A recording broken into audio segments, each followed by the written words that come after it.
Apa acara? Acara urang katanya Aceh nyo kawin nyo bintang bilung. Oh, belum. Bintang bilung. Nyo tim cap panah nu. Cincang panah emang anggota cincang panah mendung yang kena cincang panah masak orang. Ya, nyo acara dengan.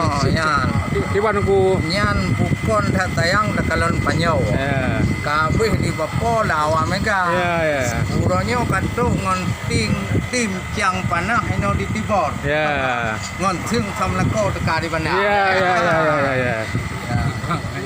Nyo tungku Cik Iman gepe tan. Cukup tak rago. Oh, tak ada. Hitam tambah kol Lagi ada himia. Kamu ujung juga.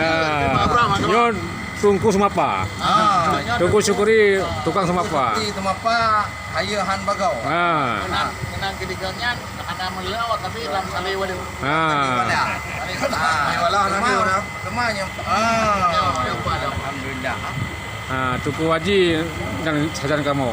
Yang tapi untuk Haji pikat ajan kamu. Kagak tuang dunyo kuno luar biasa. Nyo dah hibur undangan pro kuno dengan cai Panglima Tibor. Urang sabako Wak kota. Raya. Mudah-mudahan bumangan atau mana ngonuro bu Allah rida. Cang panah Tibor nyo wali urang nyo.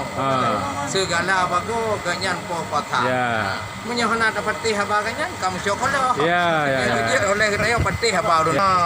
Jeyong juga sabang sabi dengan wali. Ganyan cukup ahli do ba. Nyohana pah ba mendo nyan hayu antakri ganyan tu jukri. Plong lampaya. Pah kada kun dengan yo. Nyo tuan kita nyo. Sonan Pak Rumai Ali. Pak Umar Ali. Yang wali FKMB. Rumai Ali. Sudah hantakri pakai kacamata. Mudah-mudahan dalam ke Barabi urangnya hai akhi bersatu deh ada budaya. Nyo Senalung Ida. Abdul Amin.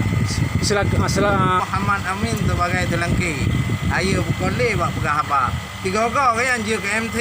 Bahi bahatim tak pernah belajar. Alhamdulillah saudara nyo katuk Medan kamu numpuk nganti jam panah Tibor. Jadi dalam sebuah prosesi adat Aceh baru yang berbahagianya mengkawin tu. Cut Muliska dan juga Roger.